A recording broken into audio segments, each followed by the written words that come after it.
찬송가 305장 찬양하겠습니다. 나 같은 죄인 살리신 중에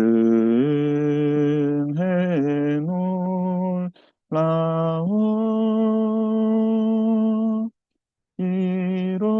잃었던 생명 찾았고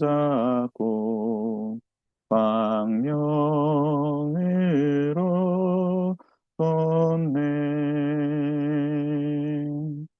큰 죄악에서 건지신 주은혜 고마워. 나 처음 믿은 그 시간 귀하고 귀하다.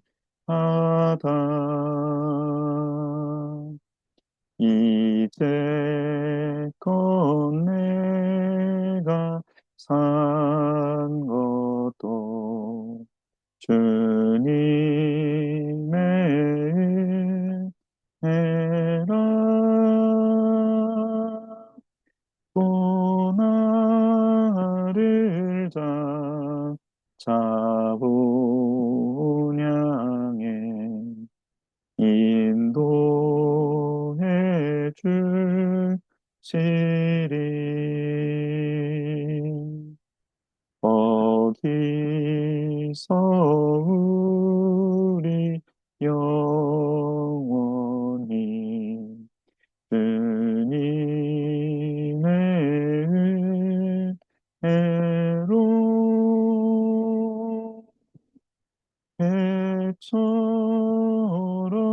밝게 살면서 주 찬양하리라.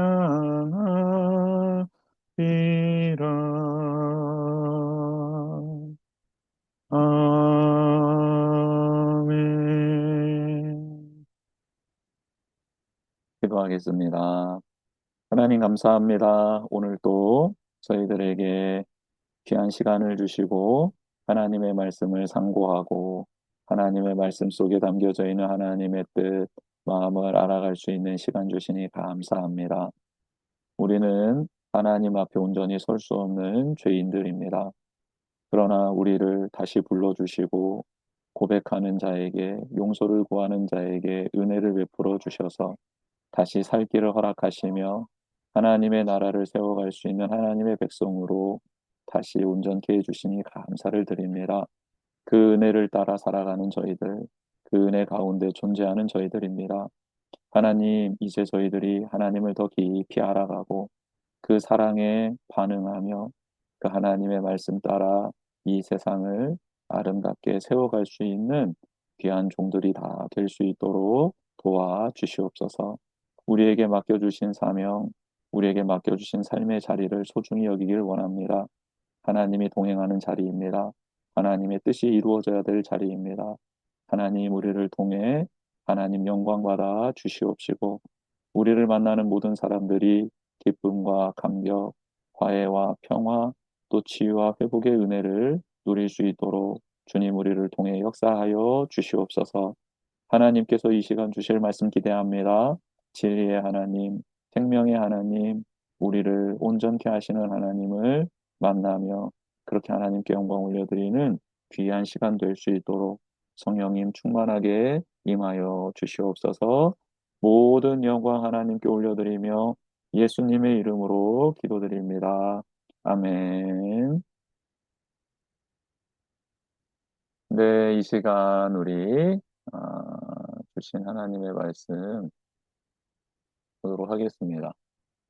오늘 하나님의 말씀은 레위기 18장 말씀입니다. 성결 법전에 대해서 지금 배우고 있는데요. 레위기 18장 말씀 우리 같이 한번 읽었으면 좋겠는데 우리 말씀을 읽어주실 수 있는 분들은 음소거를 한번 해제해 주시고 함께 하나님 말씀을 읽으면 좋을 것 같습니다.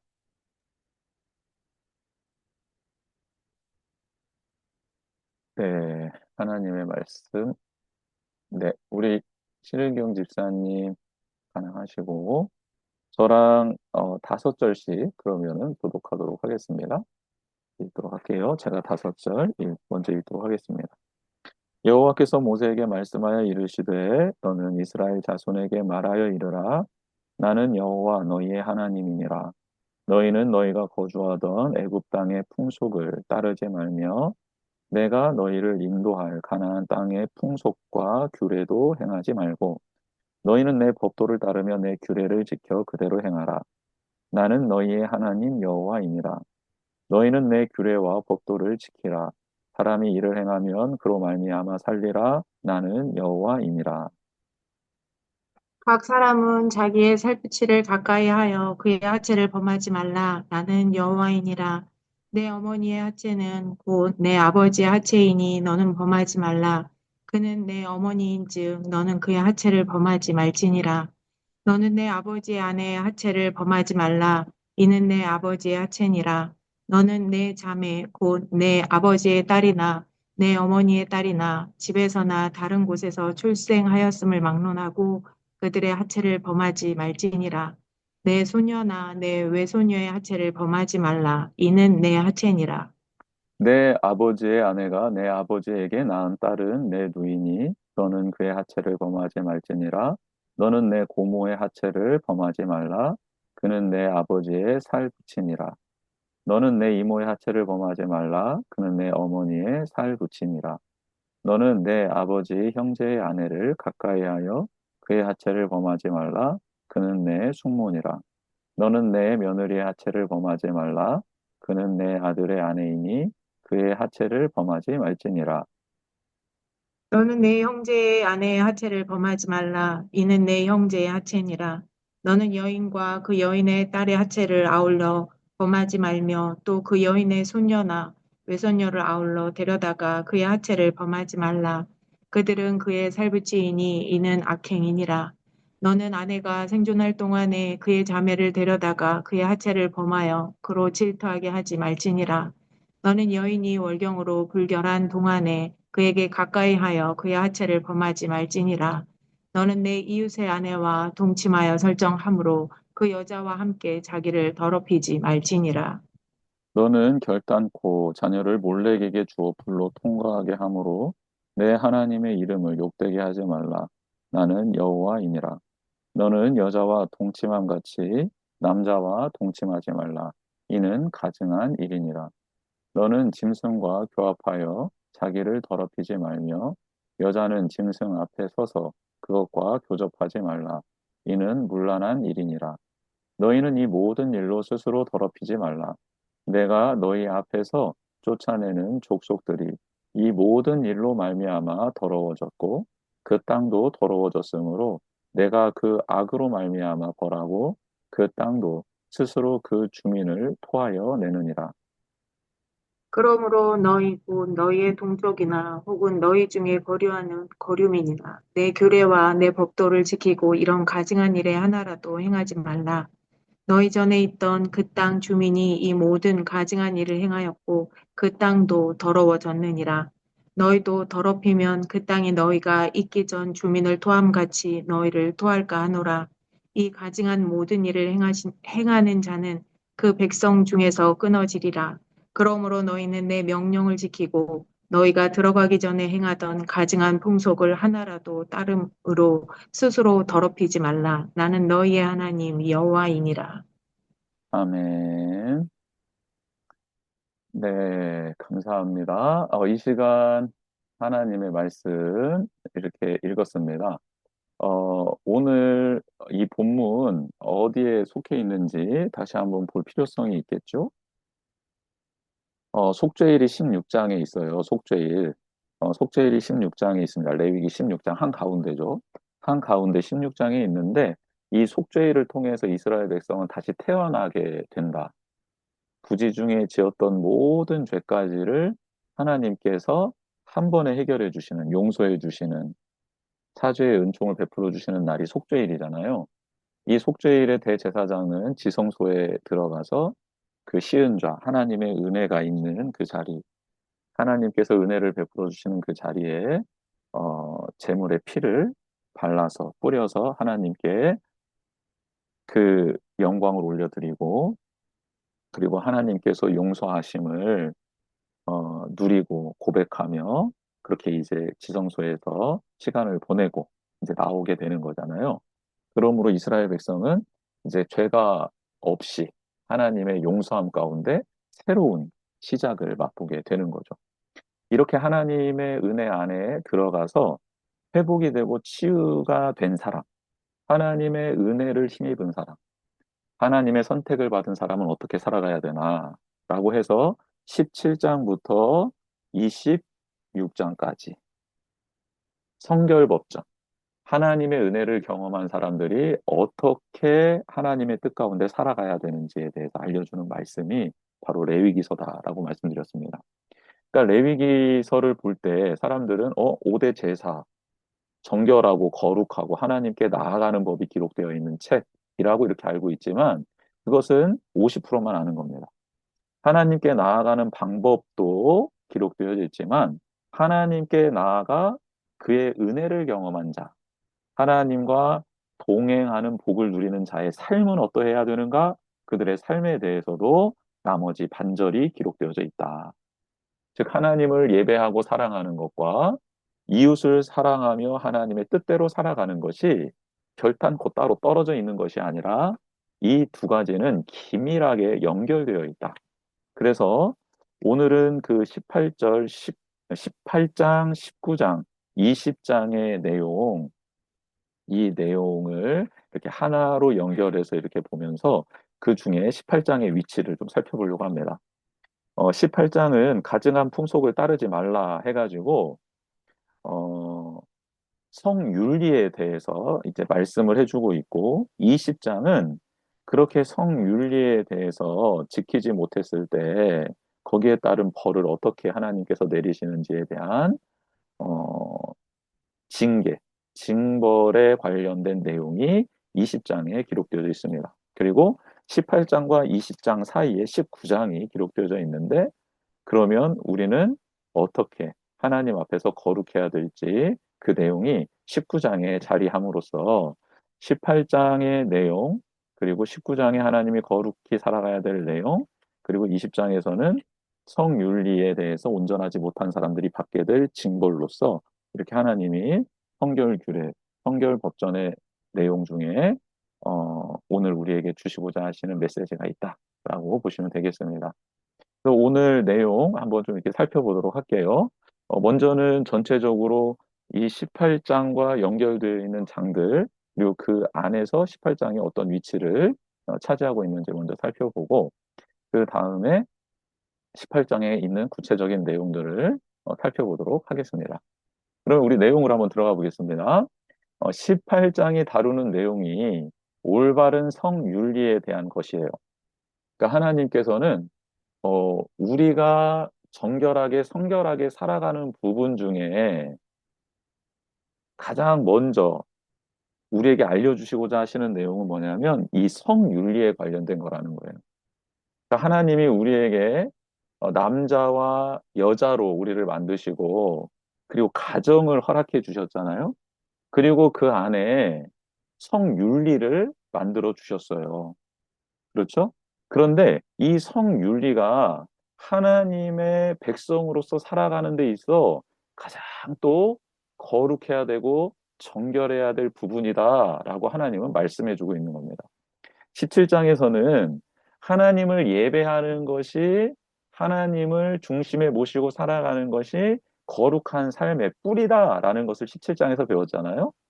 근데 그렇게 하나님 중심으로 하나님을 예배하며 하나님을 거룩하게 나의 주인으로 모시고 살아가는 사람의 첫 번째, 잘 거룩하게, 소중하게, 정결하게 관리해야 될 부분이 바로 이 성적인 부분이다라고 말씀해 주고 있는 거예요. 한마디로 인간이 하나님과 멀어져서 타락하기 가장 쉬운 부분이 어느 부분이냐? 이 성적인 부분이라는 거죠. 그러니까 이 부분에 대해서 하나님께서 18장에 알려주시고 이걸 제대로 지키지 못했을 때 하나님이 벌을 내리시는데 그 내용이 20장에 기록되어져 있고 그 사이 19장에서는 내가 거룩하니 너희도 거룩해야 한다.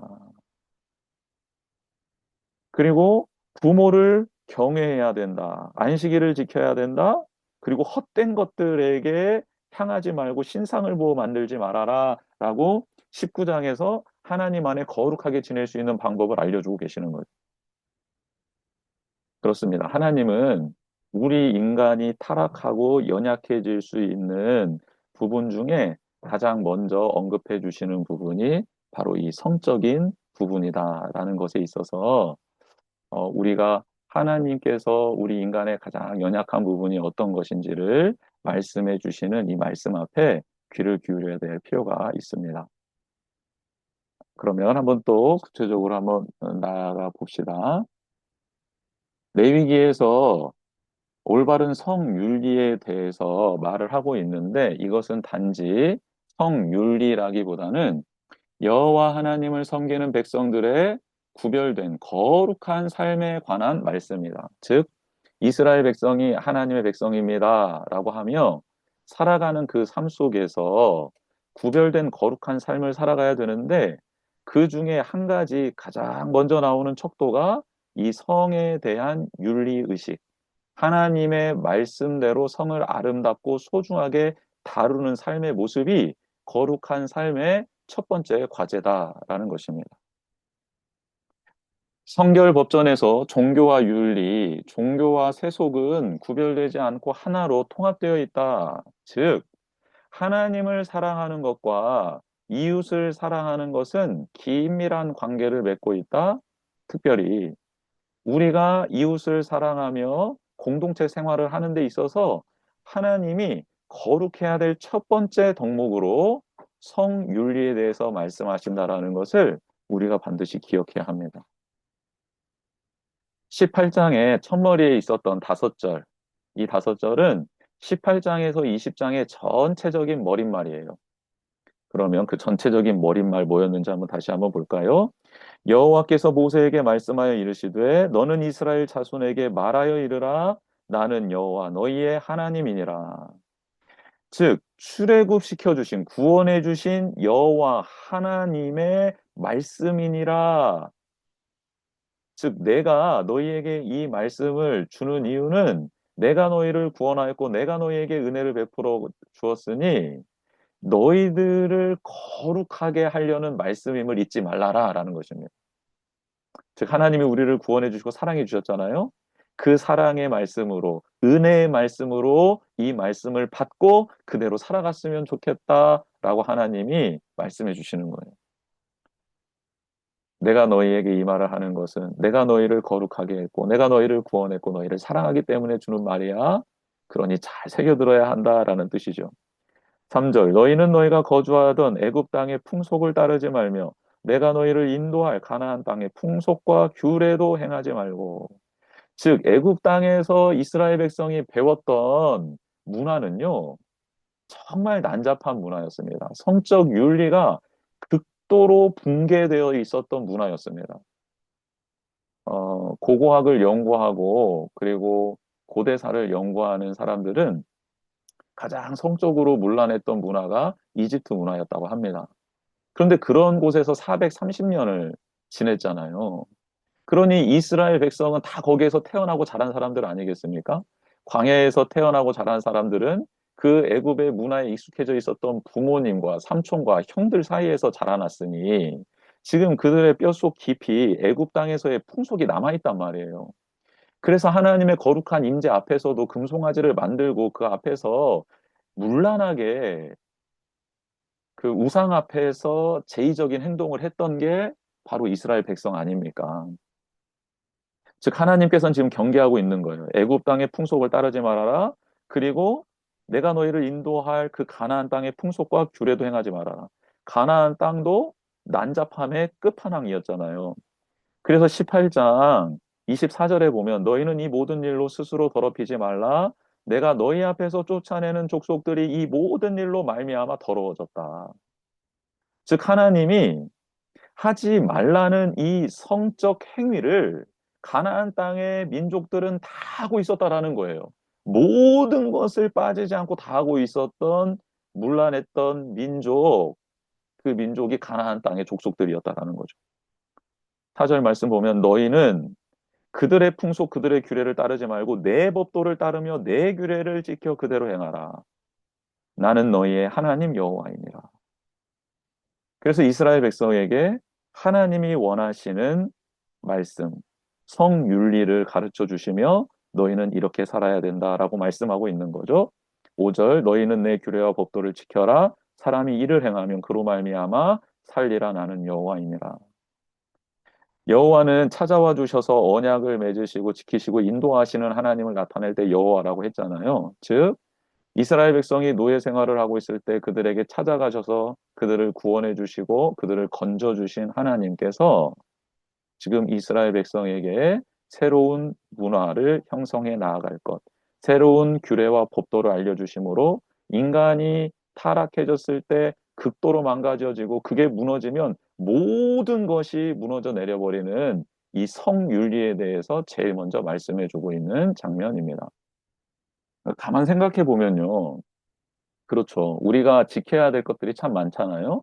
신의도 지켜야 되고, 정직해야 되고, 공의와 정의를 행해야 되고, 사랑을 행해야 되고, 섬김을 행해야 되고, 그렇죠. 하나님의 뜻을 나아가야 되잖아요. 살아가야 되잖아요.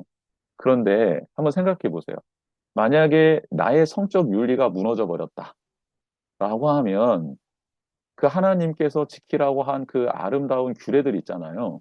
이 규례들이 어떻게 잘 지켜질 것 같습니까? 아니요, 지켜지지 않습니다.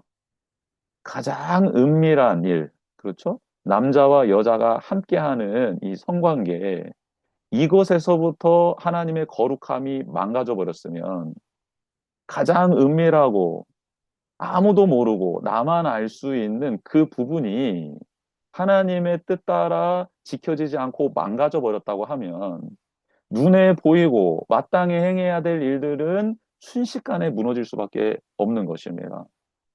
그래서 하나님은 가장 은밀한 일을 먼저 다루심으로 그 안에서의 거룩함, 정말 나 혼자 있을 때 지킬 수 있는 이 거룩함, 그리고 나밖에 모르는 이 가장 은밀한 부분에서의 거룩함이 눈에 보이고 앞으로 내가 행하며 나아가야 될 것들의 거룩함과 정결함의 기초가 될 수 있다라고 말씀해 주시는 거죠. 하나님의 그 마음을, 하나님의 뜻을 우리가 잘 깨닫고 그렇게 소중히 여기며 그리고 우리 자녀 세대들 또 우리 공동체도 이 하나님의 말씀을 잘 기억하며 그렇게 거룩하게 나아갔으면 좋겠습니다. 이게 18장에서 20장의 전체적인 머릿말인 거예요. 즉, 내가 너희에게 말한다. 나는 너희를 애굽 땅에서 건져낸 여호와다. 너를 지키는 여호와다. 너와 함께하는 여호와다. 그러니 이 나의 말을 꼭 명심하고 잘 들어야 한다. 이게 18장, 20장의 전체적인 머릿말이라는 거죠. 그러면서 20장 22절에서 26절은 이 세 장에 대한 결론적인 권면과 명령을 담고 있는데요. 우리 20장 22절부터 제가 한번 읽어드리겠습니다. 너희는 나의 모든 규례와 법도를 지켜 행하라. 그리하여야 내가 너희를 인도하여 거주하게 하는 땅이 너희를 토하지 아니하리라. 그렇죠? 너희는 내가 너희 앞에서 쫓아내는 족속의 풍속을 따르지 말라. 그들이 모든 일을 행함으로 내가 그들을 가증히 여기노라. 내가 전에 너희에게 이르기를 너희가 그들의 땅을 기업으로 받을 것이라. 내가 그 땅 곧 젖과 꿀이 흐르는 땅을 너희에게 주어 유업을 삼게 하리라 하였노라. 나는 너희를 만민 중에서 구별한 너희의 하나님 여호와이니라. 너희는 짐승이 정하고 부정함과 새가 정하고 부정함을 구별하고 내가 너희를 위하여 부정한 것으로 구별한 짐승이나 새나 땅에 기는 것들로 너희 몸을 더럽히지 말라. 너희는 나에게 거룩할지어다. 이는 나 여호와가 거룩하고 내가 또 너희를 나의 소유로 삼으려고 너희를 만민 중에서 구별하였음이니라. 아멘. 하나님께서는 이스라엘 백성에게 야, 너희는 나의 백성이인 이 자부심이 좀 있었으면 좋겠다. 너희가 하나님의 백성이라는 이 자존심이 있었으면 좋겠다. 이렇게 말씀하고 있는 거예요. 그러니 이스라엘 백성들아, 가나안 땅의 풍속과 규례와 그들의 법도를 따르지 말아라. 너희는 나의 자녀들이기 때문이다라고 하나님이 말씀해 주시는 거죠. 내가 너희들에게 젖과 꿀의 흐르는 땅을 주고 많은 과실을 맺게 하고 풍족하게 할 텐데 너희가 나의 법도를 따르지 않으면 그 땅이 너희를 토하여 내버리리라.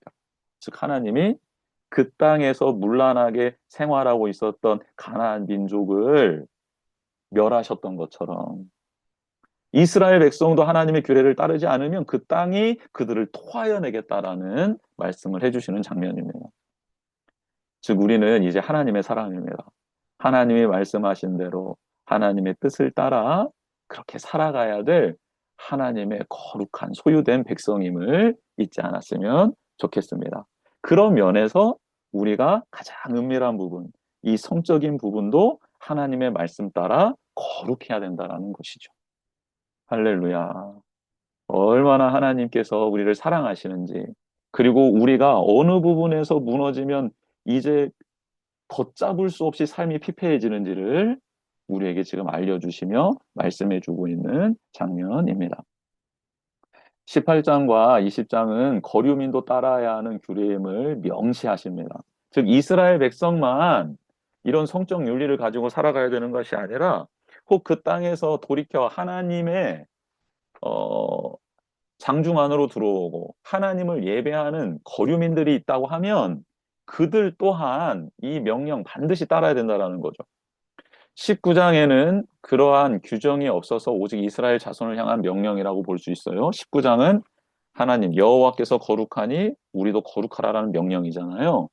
이것은 하나님의 백성에게만 주어지는 명령이고 나머지 성적 윤리는 이것은 하나님 안에 들어오든 들어오지 않든 모든 이 땅의 사람들이 가지고 있어야 될 성적 윤리라는 거죠. 그런데 이 윤리를 제대로 구현해내기 위해서는 19장이 있어야 되는데 그 19장의 내용은 여호와께서 거룩하니 우리도 거룩하라. 즉, 이 거룩은 오직 여호와께로부터 흘러 들어오는 것이니 우리가 하나님 앞에 겸비하며 하나님을 경외하고 의지하고 사랑해야 된다라는 의미가 담겨져 있는 겁니다. 그렇다면 그 땅의 거류민들, 하나님을 알지 못하는 사람들도 하나님의 성적 윤리를 따라가려면 어떻게 해야 됩니까? 궁극적으로는 그렇죠. 하나님을 예배하고 하나님을 의지하는 자가 되어야 한다라는 거예요. 이 일을 누가 감당해요? 그리스도인들, 이스라엘 백성이 감당해야 된다라는 것이죠.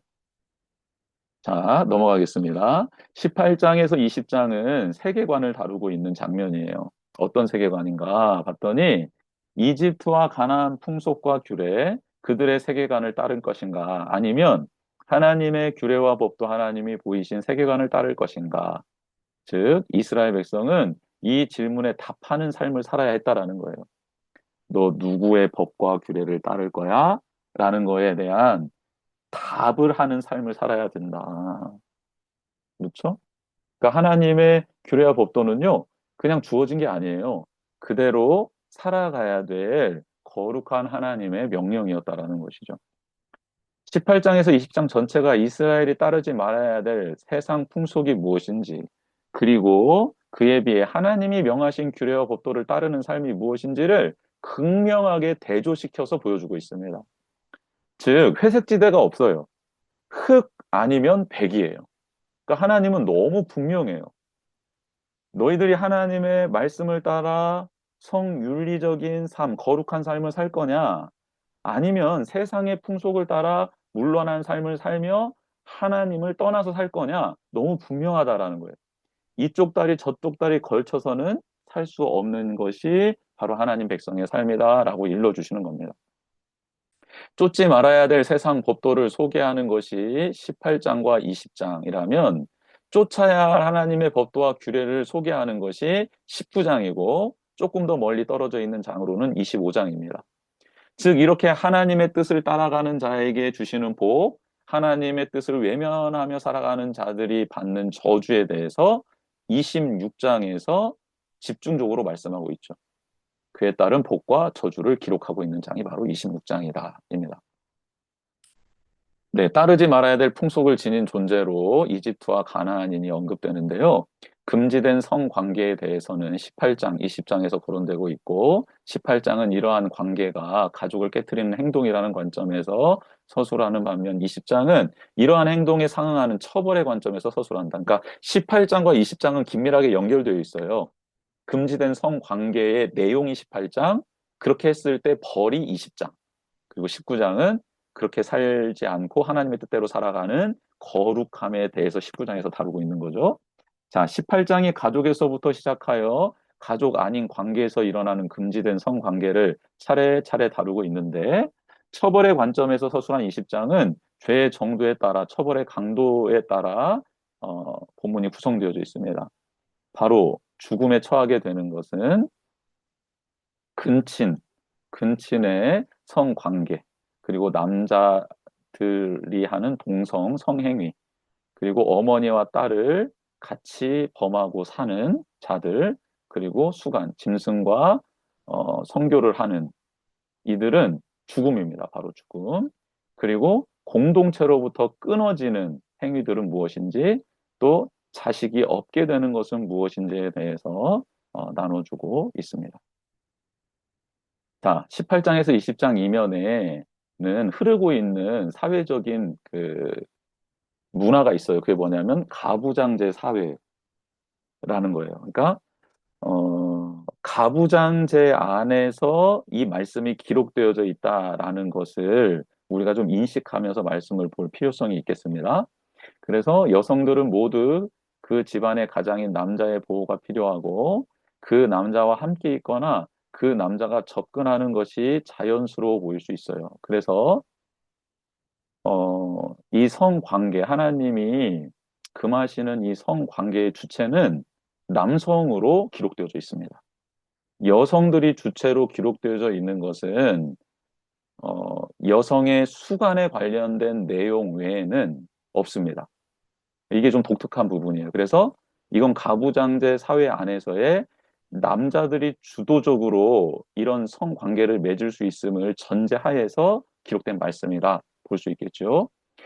그래서 금하신 그 대상자들이 있는데 아버지 쪽에서는 아버지의 아내, 아버지의 여자 형제, 아버지의 남자 형제의 아내, 아버지가 같은 이복 누이는 절대 범해서는 안 된다.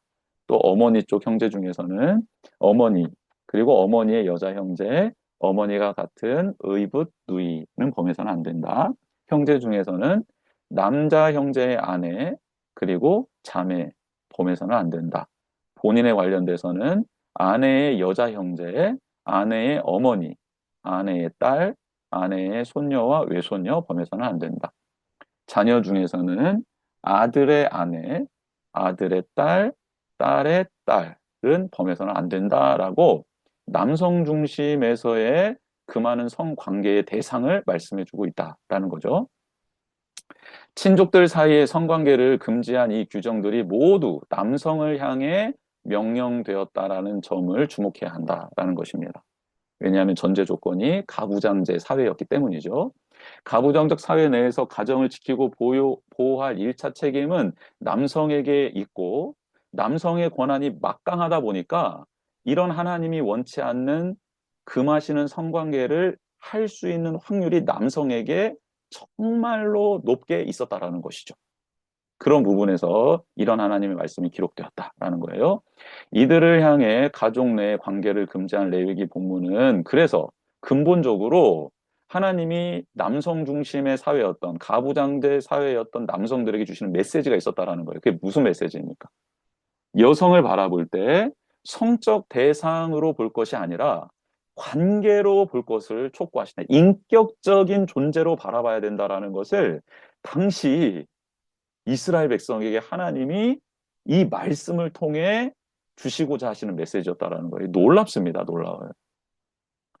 당시 여성의 인권은 존중받지 못했다라고 말씀드렸잖아요.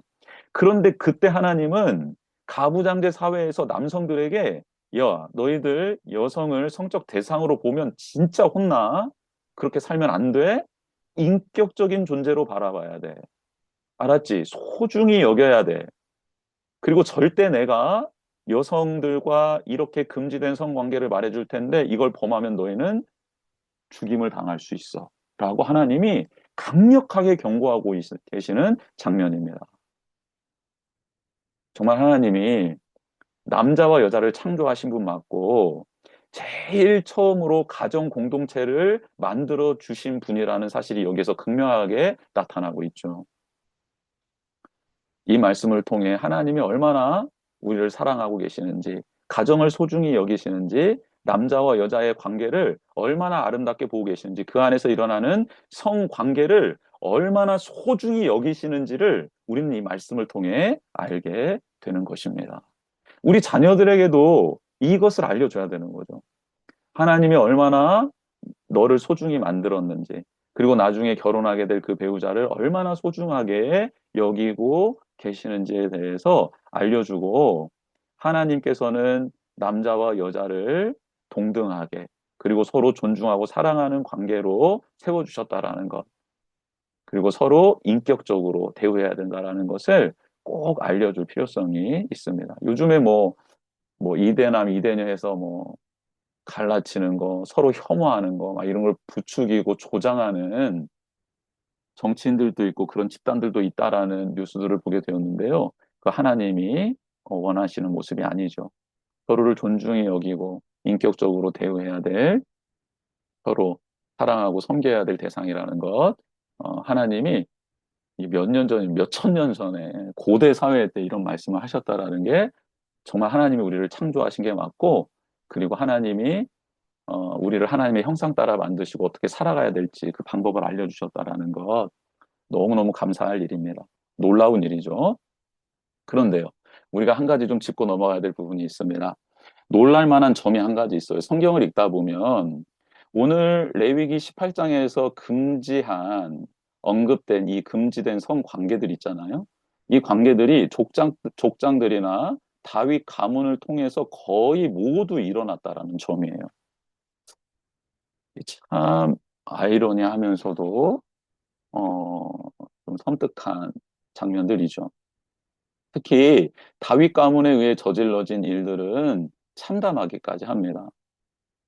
그렇다면 하나님은 왜 부끄러운 역사들을 이렇게 낱낱이 기록하셨을까? 성경 속의 사람들이 전하는 것, 믿음의 사람들이 보여주고 싶었던 것은 나는 질그릇이고 내 안에 담긴 보화를 보아라. 즉, 나는 연약하기 짝이 없지만 나를 통해 역사하시고 일하시는 하나님의 영광을 보아라입니다. 환멸과 절망을 느끼게 하는 구약의 기록들은 있는 그대로의 현실을 담담하게 증거하고 있어요. 그럼에도 불구하고 이루어져가는 하나님의 백성들의 역사를 제시하고 있어요. 즉, 도도하게 흘러가는 하나님의 역사, 하나님의 뜻이 있고 그 안에서 일어나는 인간의 연약한 모습들이 적나라하게 기록되어져 있다라는 것이죠. 즉, 성경은 인간의 의로움과 인간의 경건함과 인간의 절대 선으로 진행되어져 가는 역사가 아니라 하나님의 주권, 하나님의 약속, 하나님의 선하심에 따라 진행되어져 가는 역사라는 것을 정확하게 보여주고 있다는 것이죠. 물론 하나님은 하나님의 사람들의 죄에 대해서는 보응하십니다. 죄에 대한 대가는 치르시게 하세요. 그럼에도 불구하고 우리가 중점적으로 봐야 될 것은 뭡니까? 성경은 인간의 연약함에도 부족함에도 불구하고 하나님의 행하심과 새로운 날들에 대한 기대를 말하고 있다라는 사실입니다. 그렇습니다. 우리가 하나님의 말씀 따라 순종하며 나아가야 되죠. 그런데 하나님의 계명을 어길 때가 많아요. 그때 하나님은 그에 대한 대가를 치르게 하십니다. 그럼에도 불구하고 진심으로 회개하고 돌이키고 그러한 삶을 살아가겠노라고 다짐하는 이들에게는 새로운 기회를 주시고, 그리고 그렇게 못나고 어리석고 허물 많은 그 가문을 통해서 예수 그리스도를 이 땅에 보내주신 분이 바로 하나님이시다라는 것. 우리가 이때야 될 부분은 어디입니까? 하나님의 신실하심, 하나님의 온전하심, 하나님의 선하심입니다. 그렇다고 우리가 하나님은 은혜로운 분이 하면서 내 멋대로, 내 욕망대로 살아서는 안 되죠. 하나님은 공의와 정의의 하나님이시기 때문입니다. 그래서 이 말씀을 통해 우리는 더 겸허하게, 겸손히 하나님의 선하심에 잇대어 하나님의 뜻을 따라 살기를 다짐하고 그리고 성령님의 도우심을 구하는 겸손한 사람이 되어야 될 줄 믿습니다. 근친 성관계 외에 금지된 행위에 대해서도 성경은 기록하고 있는데요. 월경 중인 여성, 그리고 이웃의 아내, 남자와의 동성 성행위, 그리고 짐승과의 관계 등도 금지하고 있습니다. 네, 이 부분에서 조금 우리가 다뤄야 될 부분, 조금 이 부분을 좀 다루고 싶은데요. 남자와의 동성 성행위, 이게 도대체 무엇을 의미하는 걸까? 김근주 교수님은 이 부분에 대해서 좀 특별하게 할애를 했고, 그 부분에 대해서 저도 좀 새롭게 배우고 깨달은 부분이 있어서 이 부분을 좀 잠시 나눴으면 좋겠습니다. 레위기 본문은 동성애나 성적 지향 같은 것에는 관심이 없고, 오직 남자 사이에서 일어나는 성행위에 대해 명확하게 가증한 일이라 규정하고 있습니다. 남성, 동성 성행위와 각각의 남녀에게서 일어난 수간이 언급되지만 여성 사이의 동성 성행위는 언급되지 않고 있습니다. 그렇죠? 이렇게 언급된 관계의 공통점은 그럼 무엇일까라고 봤을 때 교수님 외에 여러 학자들이 사정으로 인한 씨의 존재다라고 공통점을 찾아냈습니다.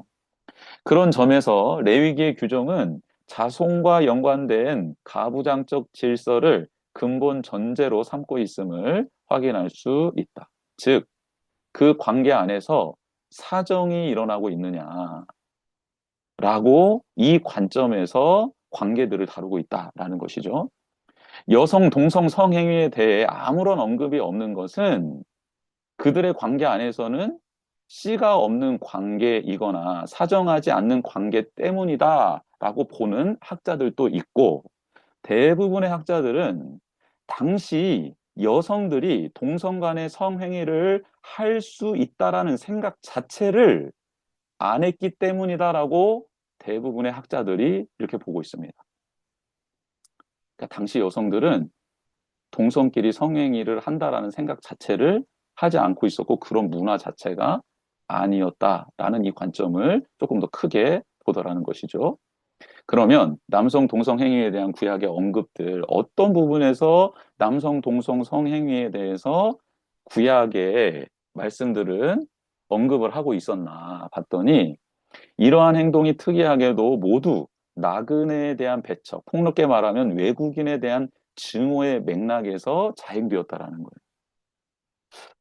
그러니까 이 교수님과 학자들의 연구에 의하면 구약 성경에서 여성 간의 동성 성행위는 언급된 게 없고 남성이 남성에게 성행위를 했다라는 이 부분들이 나오는데 그 부분들을 종합해서 봤더니 낯선 이들에 대한 배척, 조금 폭넓게 가면 외국인들에 대한 증오의 맥락에서 남성들 사이에 동성 성행위가 이루어졌다라는 것을 발견하게 된 것이죠. 즉, 자신들이 사는 생활 영역으로 낯선 사람이 들어왔을 때 집단이 지니고 있는 힘과 세력을 가지고 홀로 있는 낯선 사람을 위협하고 그의 삶을 짓밟는 것이 남성에 대한 남성들의 성폭행으로 나타난 것이다.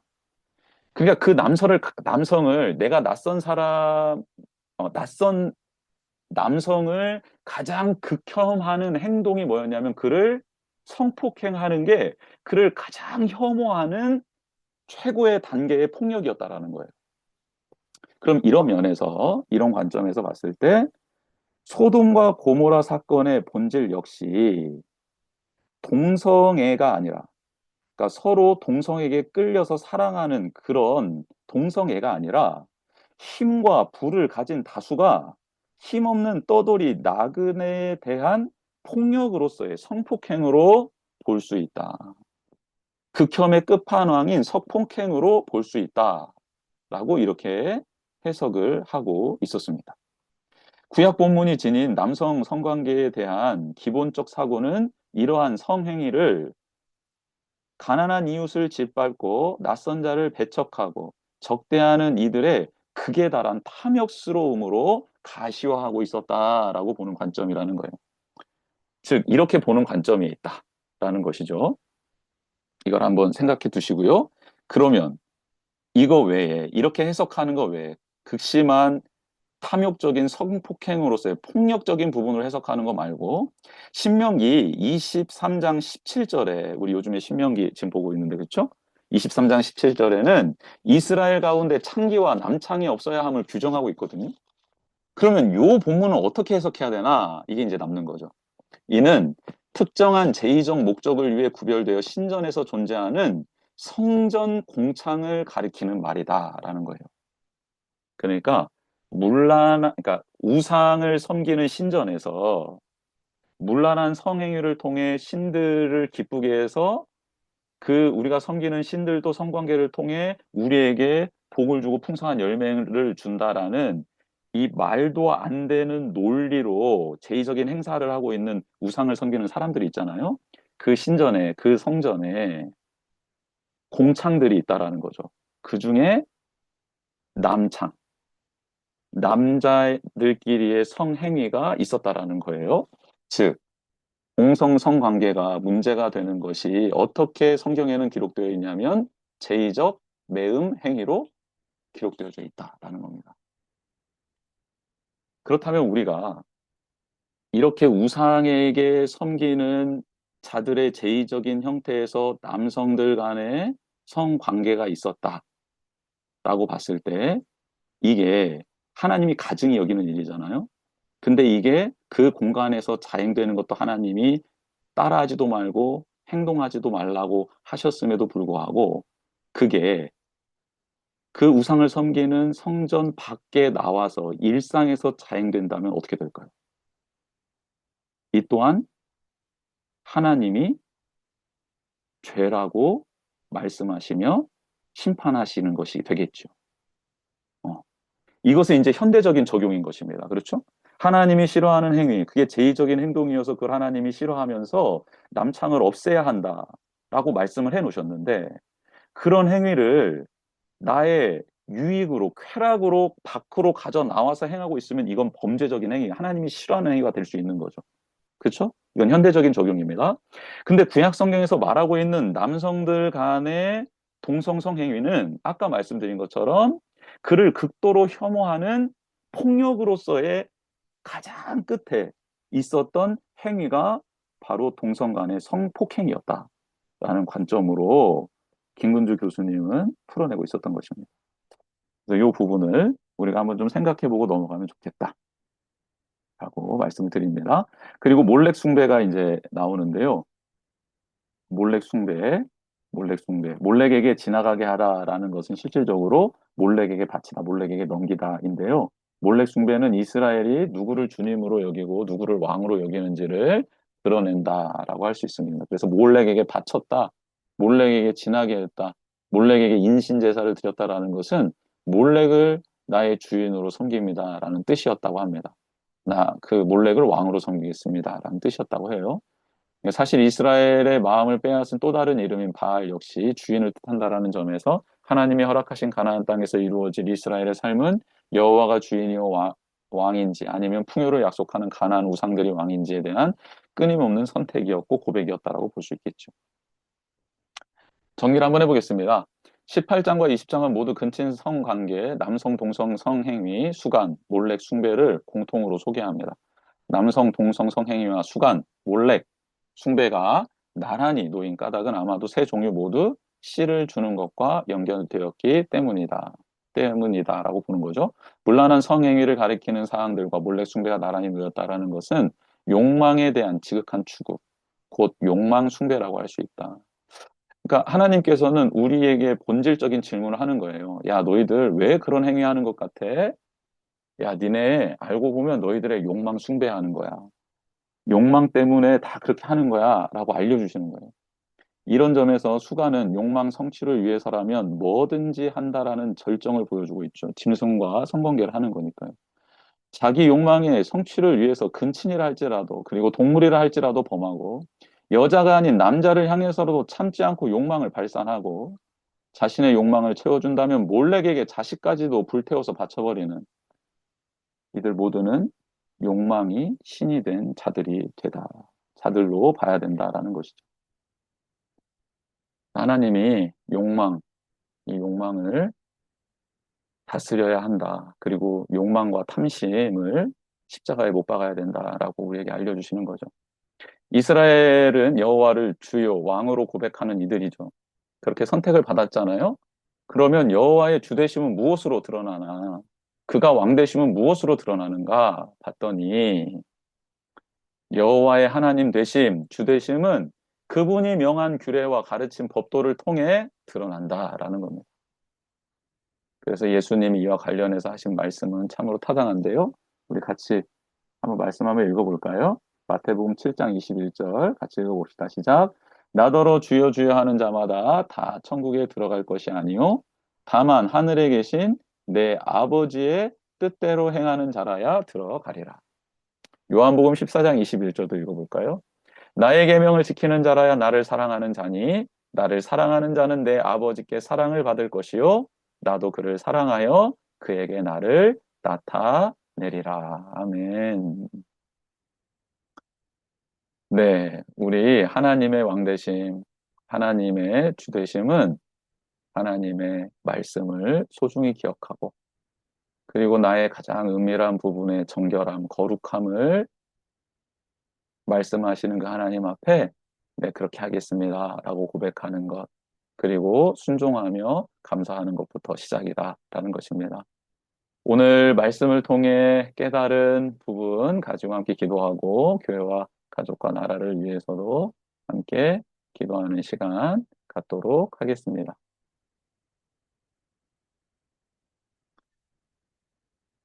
네, 이 시간 우리 같이 한번 기도하는 시간 갖겠습니다. 네, 오늘 주신 말씀 하나님께서 성결법전에서 첫 번째 우리의 삶이 거룩해야 될 부분 가장 은밀하고 가장 소중히 잘 지켜나가야 될 성적인 부분, 성윤리에 대해서 말씀해 주셨습니다. 이 시간 우리를 너무 사랑하셔서 어느 것이 가장 중요하고 어느 부분이 무너지면 우리가 얼마나 공고해지고 그리고 타락하고 욕망 따라 살 수밖에 없는지를 알려주셨는데 이 시간 우리를 위해서 그리고 우리 다음 세대들, 우리 자녀 세대들을 위해서 그리고 이 땅을 위해서도 꼭 기도했으면 좋겠습니다. 그렇죠? 그러니까 마귀가 무엇을 우리에게 집어넣기를 원하는지 이 세상 문화가 무엇을 향해 나아가고 있는지 보면 정말 오늘 이 주셨던 하나님의 이 말씀이 얼마나 소중하고 가치 있는 것인지를 깨닫게 되는 것 같습니다. 이 시간 주신 말씀 기억하면서 함께 먼저 기도하며 나아가도록 하겠습니다. 기도하겠습니다. 하나님 아버지 감사합니다. 하나님께서 이 시간 우리에게 은혜를 베풀어 주시니 너무 감사를 드립니다. 하나님이 주신 귀한 말씀을 따라 나아갑니다. 하나님께서 주신 은혜를 따라 나아갑니다. 하나님, 오늘 우리가 거룩한 삶을 살아가야 되는데 그 첫 번째 윤리로 성윤리를 말씀해 주셨습니다. 가장 은밀한 것입니다. 가장 내밀한 것입니다. 누구도 모를 것 같습니다. 그런데 하나님은 그 부분이 거룩해야 된다. 성결해야 된다. 그게 달라야 된다. 애굽에서 보고 들었던 거 따라가면 안 된다. 가나안 땅에 들어가서 보고 느끼고 깨달은 대로 또 살아서도 안 된다. 내가 너희에게 주는 대로 살아야 한다라고 말씀해 주십니다. 하나님 그렇습니다. 우리가 하나님이 허락하신 이 아름다운 성, 가장 은밀하고 소중하고 내밀한 이 부분 하나님 말씀대로 잘 소중히 지켜나가게 하여 주시옵소서. 특별히 우리 자녀 세대들을 긍휼히 여겨주시고 우리 청년 세대들을 긍휼히 여겨 주시옵소서. 하나님 많은 이 성윤리가 무너져 내렸습니다. 합리화되고 있습니다. 편의주의적으로 변해버렸습니다. 하나님이 얼마나 애통하시는지 그 눈물을 우리가 기억하기를 원합니다. 하나님 긍휼히 여겨 주시옵소서. 모든 문화와 모든 흐름과 모든 영상이 모든 광고가 우리 사랑하는 자녀 세대들, 청년 세대들 그리고 결혼을 했지만 또 우리 기성의 세대들의 마음과 생각을 흔들고 있습니다. 침범하고 있습니다. 무너뜨리고 있습니다. 이게 무너지면 모든 것이 무너져 내릴 수밖에 없을 텐데 하나님, 이 땅, 이 백성, 또 사랑하는 우리 다음 세대들, 그리고 건강하게 가정을 세워가야 될 우리 기성세대들을 긍휼히 여겨주셔서 하나님, 하나님 말씀 따라 세워지고 하나님 말씀 따라 나아가는 우리 모두 되게 하여 주시옵소서.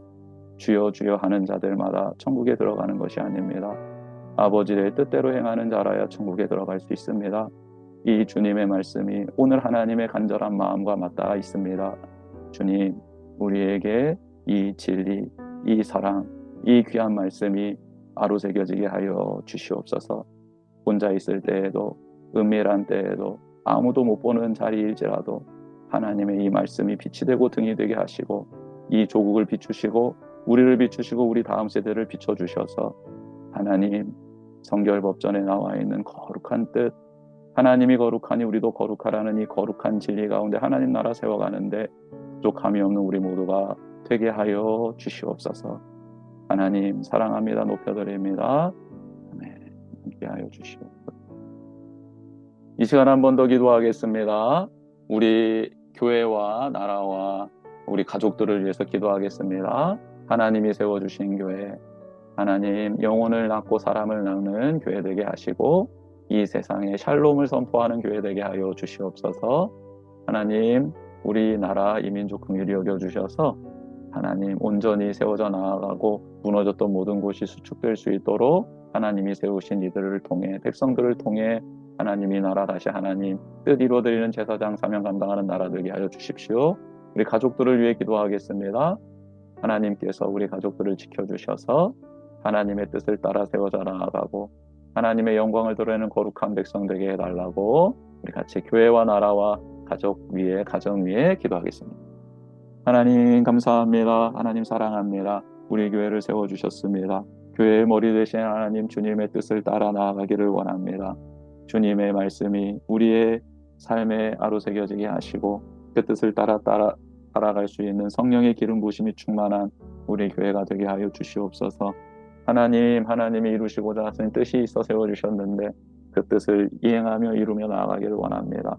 사람을 낳고 또 영혼들을 주님의 품으로 인도하는 귀한 교회, 귀한 사명을 감당하는 교회 될 수 있도록 주님 도우시고 역사하여 주시옵소서. 하나님 사랑합니다. 하나님 경외합니다. 하나님 높여드립니다. 하나님께서 하나님이 뜻하시는 귀한 일들을 이루어 주시옵시며 하나님 우리 교회도 건강하고 아름답게 세워져 나아가 하나님 거룩한 뜻 이루어지게 하옵소서. 이 나라와 이 민족 긍휼히 여겨주시고 하나님 세우신 귀한 지도자들 겸손히 행하게 하시며 하나님 주신 권력 가지고 남용하지 않게 하시며 하나님의 뜻을 따라 섬기며 또 하나님 이 나라 무너진 모든 곳을 수축하며 나아가는 귀한 지도자들이 되게 하시고 특별히 외교와 안보 지켜주시며 경제가 회복되게 하시고 사회가 안정적으로 진행될 수 있도록 은총 베풀어 주시옵소서.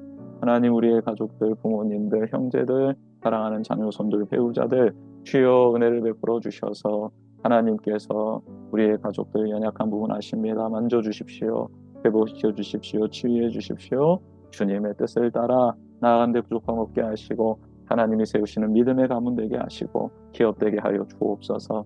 하나님의 나라 위하여 쓰임받고 싶습니다.